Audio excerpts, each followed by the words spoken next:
Þið eruð að fara að túra Norðurland með samstarfsverkefni ykkar Fiðla og fótstíð. Getið þið sagt mér aðeins frá þessu verkefni?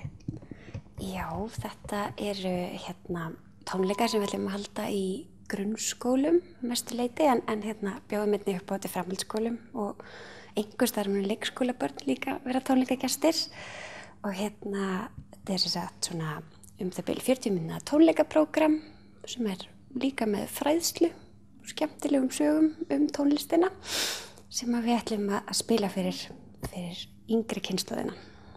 Og hvernig tónlist er þetta? Þetta er eiginlega, þetta er klassísk tónlist frá svona flestum tímabilum tónlistarsögunar. Aðgengileg tónlist og yfirleitt svona freka þekkt sem við tökum og matriðum eiginlega upp á nýtt. Þetta er kannski hljómsveitaverk sem við útsetjum og spinnum yfir á þessi tvö hljóðfæri, á fiðlu og gamalt fótstigið orgel, svona eins og var á sveitabæjum og kirkjum hér á landi gegnum síðustu öld alveg. Og hvers vegna finnst ykkur mikilvægt að börn og ungmenni hlusti meira á klassíska tónlist? Ég held að klassísk tónlist er raun og veru grunnurinn að allri tónlist. Raun og veru byrja þetta með tónlistarsagan byrja raun og veru þannig að fólk var að syngja sér til ánægju en klassísk tónlist var til fyrir mörg hundruðum árum síðan og út frá henni hefur þróast dægur tónlist hvers tíma alveg eins og öfugt. Þetta hefur haft áhrif hvort annað.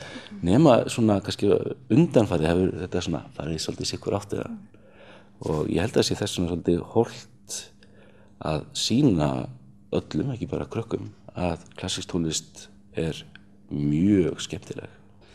En hvernig ætlið að gera þessa tónlist svona aðgengilegri og meira aðlaðandi? Ekki það hún þurfa að vera meira aðlaðandi, en hvernig ætlið að ná til þessa hóps?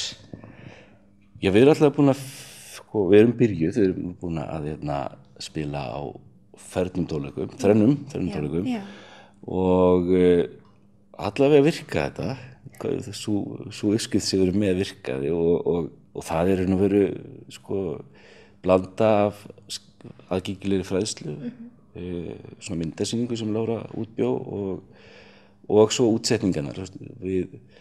Ég myndi ekki segja að við poppum þar upp en það verður eitthvað til á staðinu sem er svona spennandi og óvenjulegt. Já, við gefum okkur smá svona leyfi til þess að leika okkur aðeins með þessa tónlist og spinna aðeins í kringum hana og höfum svona reynt að setja hann í einhvers konar íslenskan búning. Þannig að við höfum fundið eitthvað íslenskt við hvert tónskáld. Getið þið nefnt mér eitthvað dæmi? Handel með hangikjöti. Já, einmitt. Og Lulli í Lundabakki, ekki? Já, Bach í baðstofunni. Já. Og þetta er svona eitthvað sem vekur ánægju. Svo náttúrulega verður að segja frá því að Lára kemur fram í þjóðbúningi í peysufötum, eða ekki? Jú.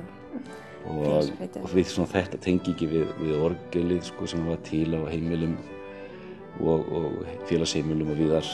Þannig að við erum svona, hrærigrauturinn er eiginlega með, þetta er stórt efni í uppskriftinni er þessi íslenska tenging. Eruð þið til í að taka smá tóndæmi fyrir mig? Já. Endilega. Ja. Hvað ætlaðu að taka? Ég ætla að taka Bach. Er það ekki? Jú, við ætlum að taka Bach í baðstofunni. Þetta eru minúettar eftir Bach sem líka margir hafa lært að spila sem gamlir og við erum svona að leika okkur aðeins. Æðislegt, hlakka til. Gjörðu svo. Takk fyrir.